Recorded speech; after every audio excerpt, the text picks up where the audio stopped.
Hi guys, నాకు తెలిసి ఈ దేశంలో ఒక నాయకుడు ఇంత ఓపెన్గా మాట్లాడే నాయకుడు నేను ఇప్పటివరకు చూడలేదండి. ఇంత ముందు కూడా చాలాసార్లు చెప్పిన పవన్ కళ్యాణ్ అనే వ్యక్తి, ఎందుకంటే అతను సినిమాలు తీసుకున్నాడు, కొన్ని కోట్లు సంపాదించుకోవచ్చు, వందల కోట్లు వేల కోట్లు కూడా సంపాదించుకోవచ్చు, యాడ్ల ద్వారా కావచ్చు, లేకుంటే మిగతా వాళ్ళని చూస్తున్నాం కదా, మహేష్ బాబు లాంటి వాళ్ళు, నాగార్జున లాంటి వాళ్ళు ఎన్ని వేల కోట్లు సంపాదించి పెట్టుకున్నారు.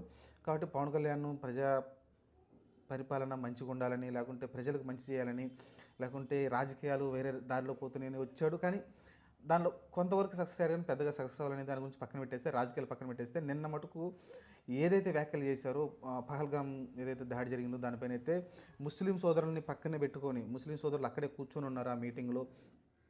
ఎవరైతే ఈ దేశానికి వ్యతిరేకంగా మాట్లాడుతున్నారో, ఎవరైతే ముస్లింలు కొంతమంది వ్యతిరేకంగా మాట్లాడుతున్నారో, సెక్యులరిజం అనే పేరుతోటి మాట్లాడుతున్నారో, వాళ్ళందరూ ఈ దేశంలో ఉండాల్సిన అవసరం లేదు, ఈ దేశం నుంచి వెళ్ళిపోమని అయితే క్లియర్ కట్గా చెప్పారండి. అక్కడ ముస్లిం సోదరులను పక్కన పెట్టుకొని ఏ రాజకీయ నాయకుడు చెప్తారండి ఈ ప్రపంచంలో? కలిసి ఏ రాజకీయ నాయకుడు చెప్పడండి ఇలా. కలిసి ఇప్పుడున్న టీడీపీ కానీ, జనసేనలో పవన్ కళ్యాణ్ని వదిలేస్తే మిగతా వాళ్ళు ఎవరు కానీ, లేకుంటే మీరు వైసీపీ కాంగ్రెస్ కానీ, లేకుంటే జగన్ సంబంధించి ఆ పార్టీలు ఎవరైనా సరే, లేకుంటే ఇప్పుడున్న బీజేపీ కావచ్చు, కాంగ్రెస్